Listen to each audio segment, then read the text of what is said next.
evening and welcome to the news at 7 on NTA International. You can watch this news on Vision TV 247 and other social media platforms displayed on your screen. I am Vivian Ezadefi and my interpreter is Precious Ozemene. The headlines. United Nations appeals to member nations to invest in women as the world marks 2024 International Women's Day. President Tinubu condemns abductions in Borno and Kaduna, taxes security and intelligence agencies to rescue victims. Plus, all is set for ECOWAS to launch counter-terrorism force.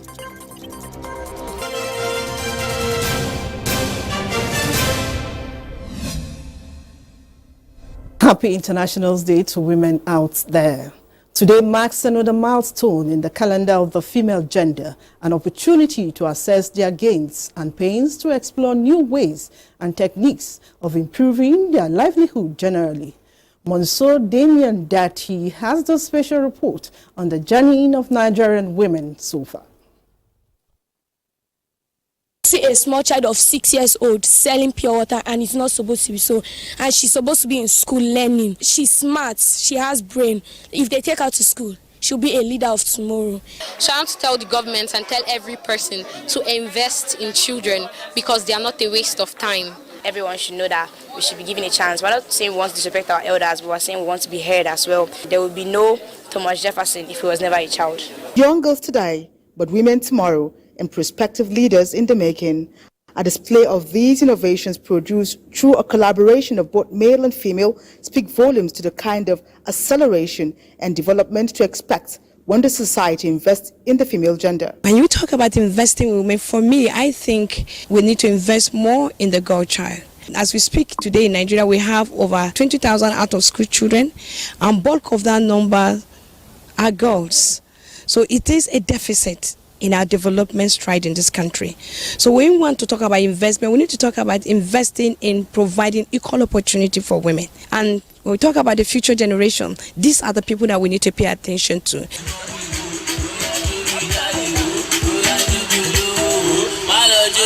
The 8th of March annually provides women the world over a central platform to assess their performance and explore new strategies to surmount their challenges.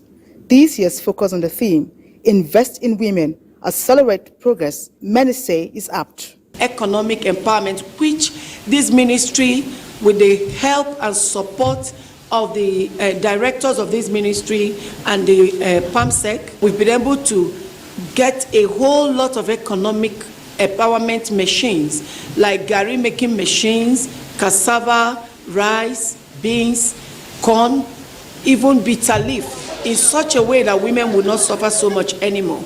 If you look at these exhibitions now, you see the creativity of all Nigerian women in different fields. All these are things that we normally import and we buy at a very high cost, while our women can even do better. We should invest in our women. Our women have all it takes. The aim is to attain gender equality for all. Momso Damien Ati, NTA News. Meanwhile, President Bola Tinubu has pledged to promote gender equality by investing in issues affecting women. This was contained in his message to mark the 2024 International Women's Day. The report. And in nation building, emphasizing that no doubt Nigerian women are instrumental to the development, growth and greatness of the nation. The president affirms that in every field of human endeavor, the achievements of Nigerian women have become a testament to the resilience, strength, courage, and ingenuity of all women across the world, as well as a mark of their exceptional quality as emissaries of hope and possibilities. President Tinubu notes that the theme of this year's International Women's Day, Invest in Women, Accelerate Progress, fits well within his administration's policy initiatives on educating and empowering women, not only through inclusion in governance, but also by ensuring that they remain relevant and unimpeachable voices in the development process across all sectors of the economy. The president states that his administration is focused on providing investments in educating the girl child, while fostering inclusive programs and initiatives that bolster their active roles in the areas of knowledge, science, technology, research, and innovation into the future.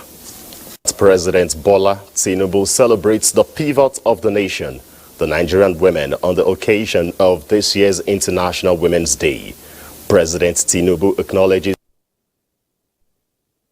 the role of women in nation building, emphasizing that no doubt Nigerian women are instrumental to the development, growth, and greatness of the nation.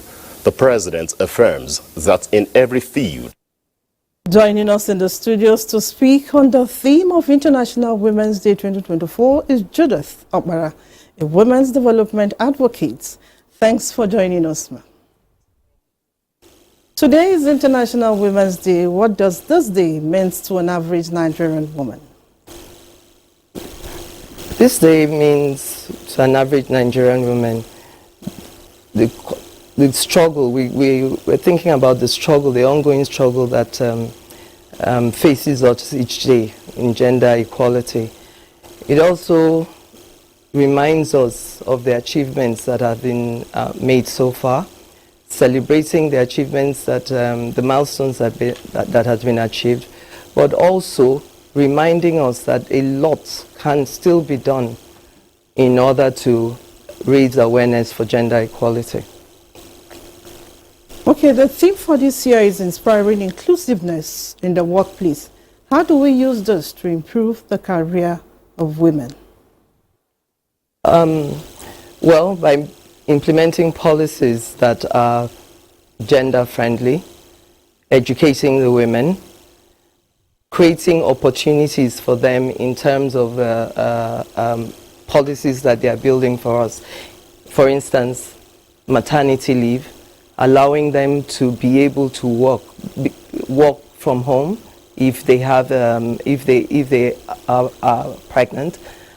Also, creating opportunities for them so that we have voices across all political spheres, like economic empowerment, political empowerment, educating the women. These are all the things that we can do in order to make sure that women's voices are heard. Okay, in your experience in women empowerment programs, what is the major challenge faced by ordinary women in Nigeria? Can you come again? I didn't hear you well.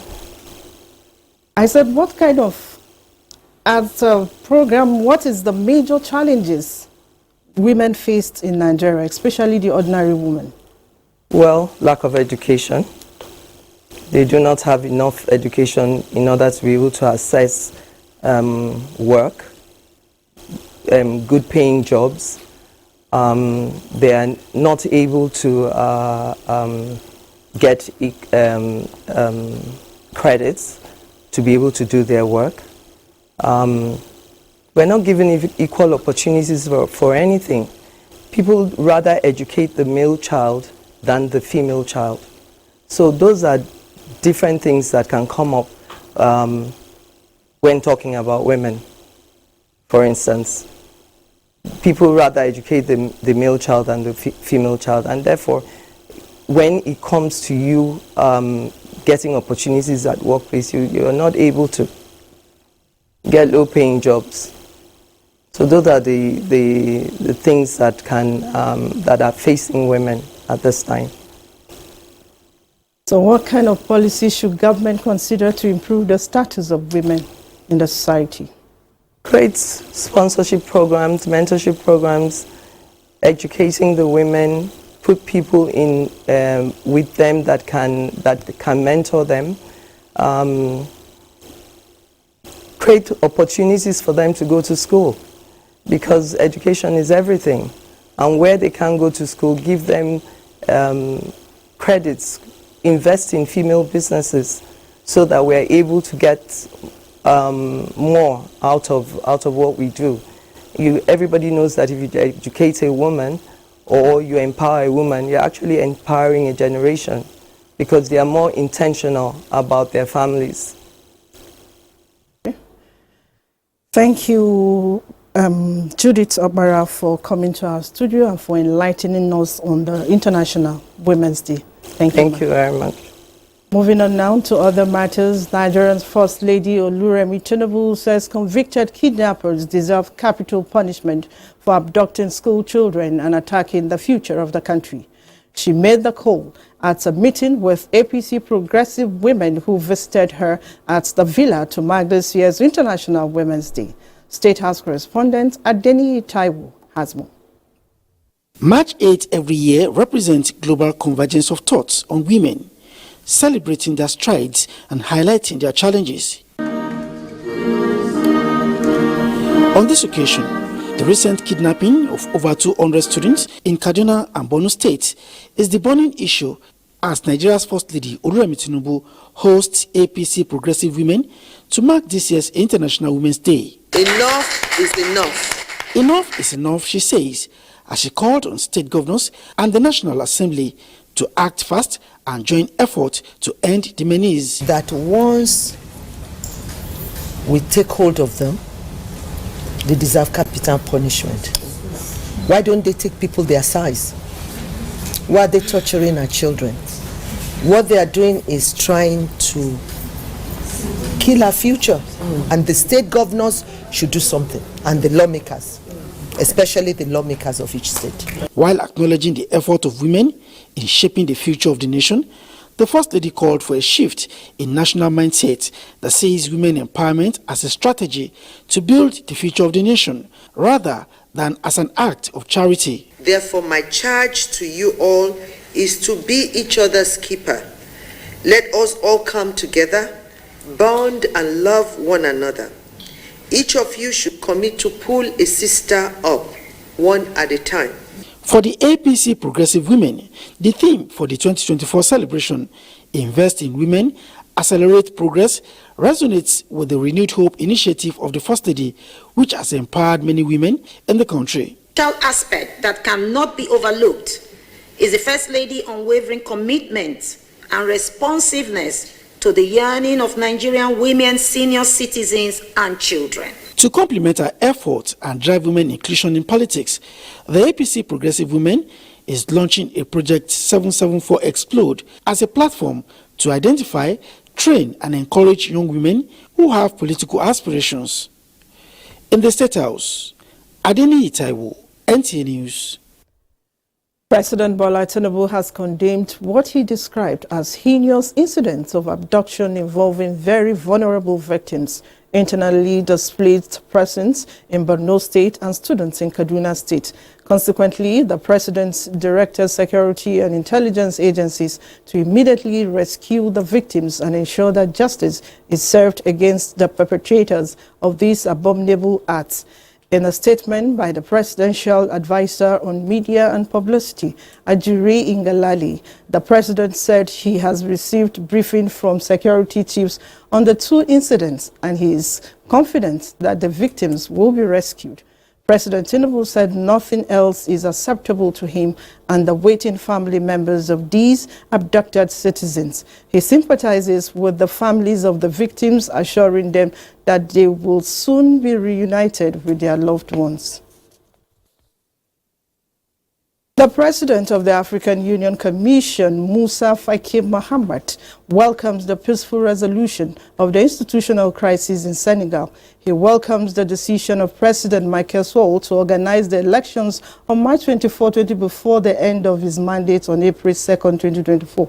This wise decision reflects the roots and resilience of democracy in Senegal, of which Africa has always been proud. He urges all political actors and those of civil society to engage in a transparent, inclusive, peaceful electoral process that respects the principles of the rule of law and Senegalese democratic traditions. The African Union will deploy an observation mission that meets the challenges. The President of the Commission invites the components of the international community to express their support and solidarity with Senegal for the success of free and transparent elections in the country. President Joe Biden, in a fiery State of the Union address, took repeated swipes at Donald Trump and covered the broad themes of his re-election campaign.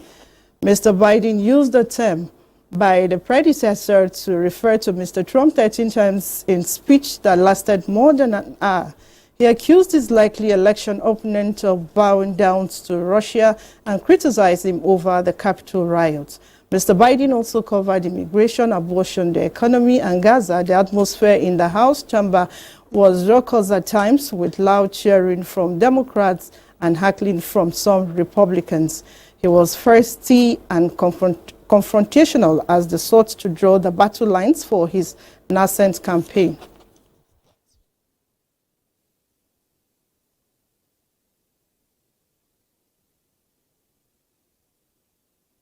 The United States has been leading international efforts to get more humanitarian assistance to Gaza.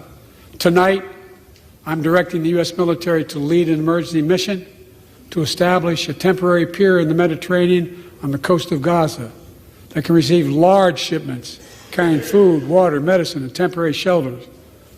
No U.S. boots will be on the ground. A temporary pier will enable a massive increase in the amount of humanitarian assistance getting into Gaza every day. We'll bring you more reports after this time out. Stay with us. The ECOWAS counterterrorism force will soon come on stream. The ECOWAS Commissioner for Political Affairs, Peace and Security, Dr. Abdul Fattah Musa, while briefing the media in Abuja, said that modalities for the standby force is at the final stage. Kelvin Ebunaye reports. Chief of Defense Staff of ECOWAS member states recently presented the design of operations of the counter-terrorism force to the authority of heads of states and government, which approved it. Now, what is left before it is rolled out is the financing model for the force. Primarily, the counter-terrorism force is to help member states fight the threat terrorism and insurgency pose to economic and political stability in the sub-region, where 2.4 million people have been displaced, with Burkina Faso accounting for over 60% of that number. The Gulf of Guinea, in fact, piracy has reduced considerably year on year for the past 3-4 years because of the engagement of member states in policing their maritime domain, particularly the Federal Republic of Nigeria, that have done a lot. On democracy in the sub-region, ECOWAS says it is in process of reviewing the supplementary protocol on democracy and good governance to tackle not just military incursion, but civilian regimes who use unconstitutional means to perpetuate themselves in power. A fly in the ointment is that the longer any military coup lasts, and we've seen it all along in the 1960s, in the 1970s and others, the more you create violent peace. The regional bloc is delighted about institutions and civil societies in Senegal, which helped to self-police the country on the right path, saying it looks forward to peaceful elections in that country on March 24th. In Abuja, Kelvin Ebunaye, NTA News. Swedish Prime Minister Ulf Kristersson has handed over the final documentation of its joining NATO to the United States government. This is the last step in a drawn-out process to secure the backing of all members of the military alliance. Kolo Mohammed tells us more. U.S. Secretary of State Antony Blinken said good things come to those who wait as he received Sweden's accession documents from Prime Minister Kristersson. He notes that everything changed after Russia's full-scale invasion of Ukraine, citing polls showing a massive shift in Swedish public opinion on joining NATO. Swedes realized something very profound. If the Russian president was willing to try to erase neighbors from the map, then he might not stop there. Determination of Sweden's leadership, the extraordinary diplomacy that it's exerted, making sure that every question was answered, every challenge was met, every obstacle was overcome. That's what brought us to today.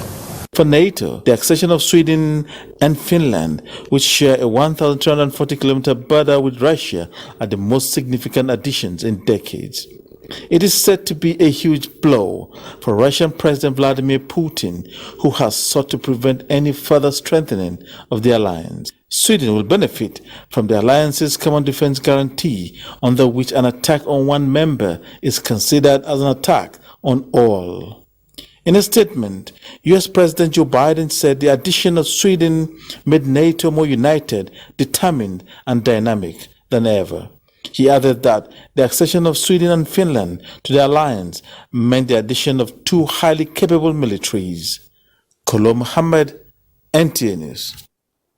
President Bola Ahmed Tinubu has signed executive orders aimed at reforming the oil and gas sector in Nigeria. Special advisor to the President on Energy Olu Arowolo says these orders are designed to improve the investment climates and position Nigeria as the preferred destination for oil and gas investment in Africa. Lydia Sampson reports. Rolling out three policy directions of the executive orders on oil and gas, Special Advisor to the President on Energy says the executive orders will also promote cost efficiency in local content requirement, as well as introduce fiscal incentives for non-associated gas, midstream and deep water developments.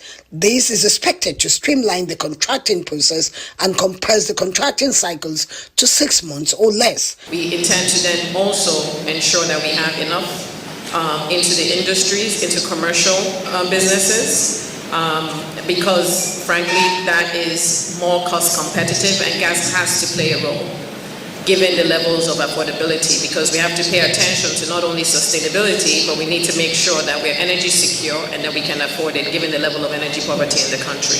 This, she acknowledged, is in line with the President's resolve at creating conducive business environment for the sector, also create employment across the value chains.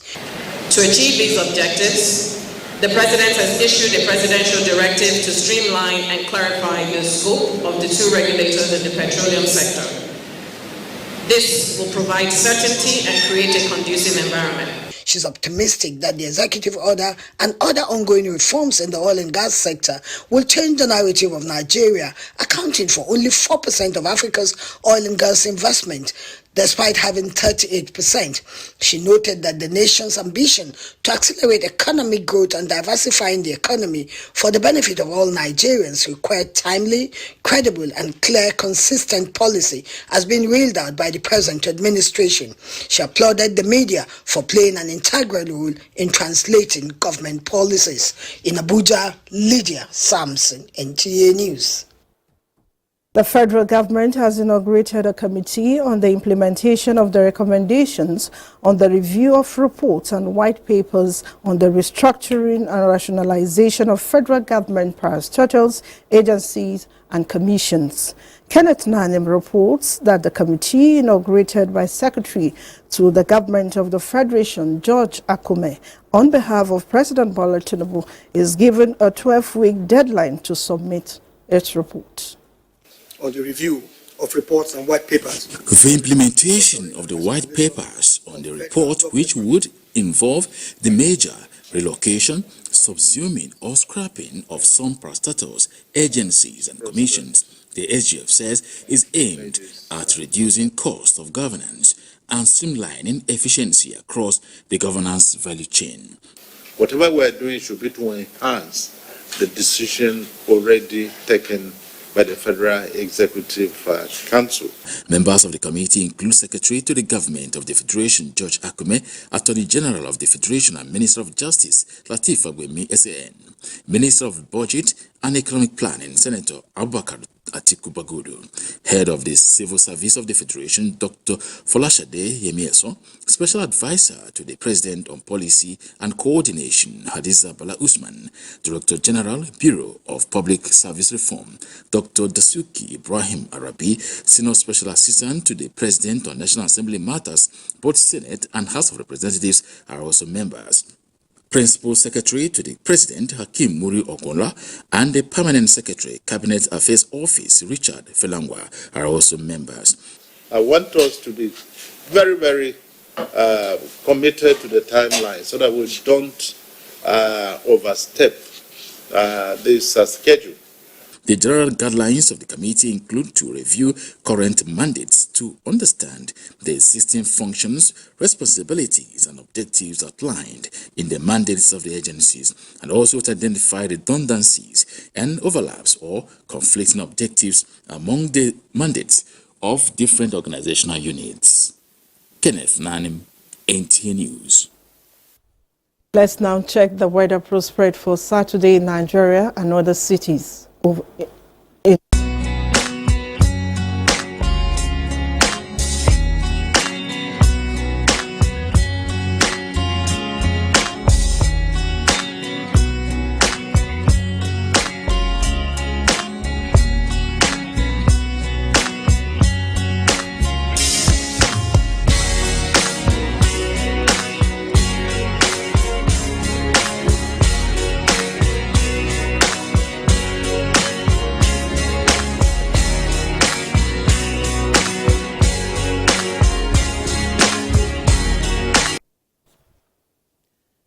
And that's the end of the news on NTA International at this time. Thanks for watching. I am Vivian Ezadifi, and the sign interpreter has been Precious Ozemene. Bye for now.